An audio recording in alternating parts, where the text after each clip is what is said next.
Bonjour, bienvenue dans les coups de cœur de la librairie Point Virgule.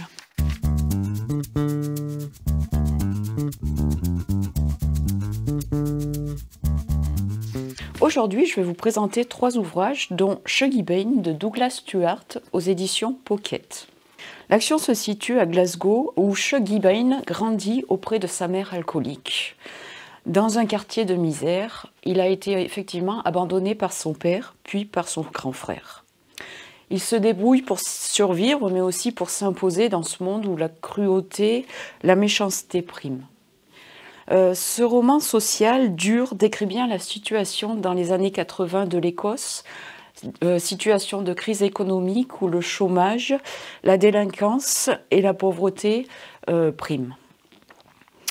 C'est triste, c'est énervant, c'est révoltant, mais ce roman ne vous laissera pas du tout indifférent et je pense qu'il vous marquera longtemps vos esprits. Deuxième roman, Âme brisée de Akira Mizubayashi aux éditions Folio.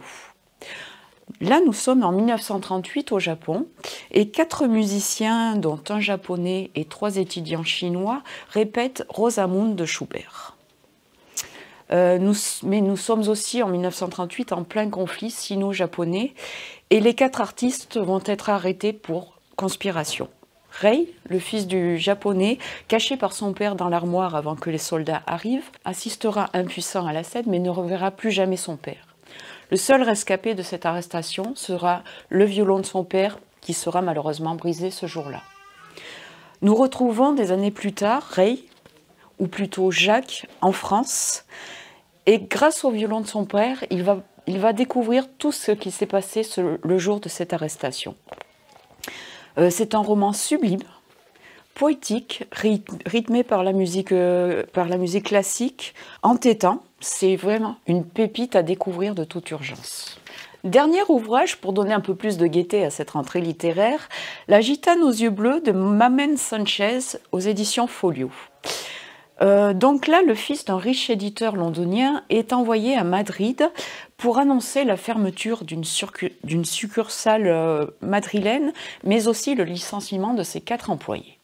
4 femmes qui sont prêtes à tout pour ne pas perdre leur emploi et qui vont monter un plan machiavélique.